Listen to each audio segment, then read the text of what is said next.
Xiaomi 17, 999 euros. Xiaomi 17 Ultra, 1499 euros. Xiaomi 17 Ultra Lights Phone en collaboration avec Leica, 1999 euros. Qu'est-ce qui se passe chez Xiaomi? Ça y est, j'ai capté votre attention, c'était un petit peu pour rigoler. Malheureusement, les prix sont vraiment réels. On va parler en moins de 3 minutes des nouveautés sur les Xiaomi 17 et Xiaomi 17 Ultra parce que oui, en moins de 3 minutes, c'est compliqué. Cette vidéo va être publiée sur TikTok et YouTube. Si tu veux plus d'infos, regarde mes vidéos sur YouTube ou sinon, sois présent sur mon live YouTube le mardi ou mes lives le vendredi sur TikTok. Alors, quelles sont les grandes nouveautés cette année? Eh bien, la partie photo, c'est ce qui a beaucoup évolué chez Xiaomi. On a plein de nouveaux capteurs, par exemple pour le Xiaomi 17 Ultra, un gros capteur de 1 pouce en capteur principal de 50 mégapixels, un ultra grand angle de 50 mégapixels, un téléobjectif avec un vrai zoom mécanique entre x3 et x4 et on peut aller jusqu'à x17. D'ailleurs, ça c'est une grande première sur le marché du smartphone. On est d'ailleurs sur un téléobjectif de 200 mégapixels. Ensuite, pour les deux smartphones, on a le Snapdragon 8 Elite génération 5, donc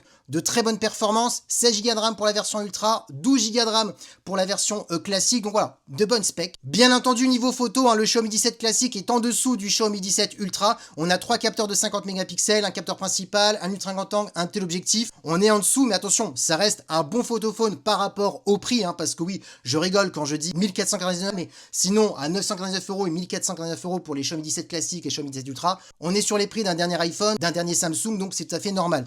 Ensuite, au niveau de l'écran, les deux Xiaomi ont un écran de 3500 nits au niveau de la luminosité, donc on est sur les écrans les plus lumineux actuellement chez Xiaomi. On est bien entendu sur une diagonale de 6,3 pouces pour le Xiaomi 17, donc un bon point pour ceux qui ne veulent pas des gros écrans, et 6,9 pouces pour le Xiaomi 17 Ultra. Donc oui, on est sur des bombes technologiques chez Xiaomi, bien meilleures par rapport à tous les autres smartphones Xiaomi. On est là vraiment pour concurrencer les derniers Samsung, les derniers iPhones. Alors concurrencer, c'est un grand mot quand on voit les chiffres de vente en 2025 chez Xiaomi, mais voilà, on est là pour proposer des modèles premium si on n'aime pas Samsung, Apple ou d'autres marques. Donc voilà pour qui sont destinés ces Xiaomi. On en parlera en live sur TikTok et YouTube. Vous allez me dire vos avis sur ces smartphones et n'hésitez pas à écrire en commentaire qu'est-ce que vous pensez de ces smartphones par rapport à toutes les annonces de Xiaomi.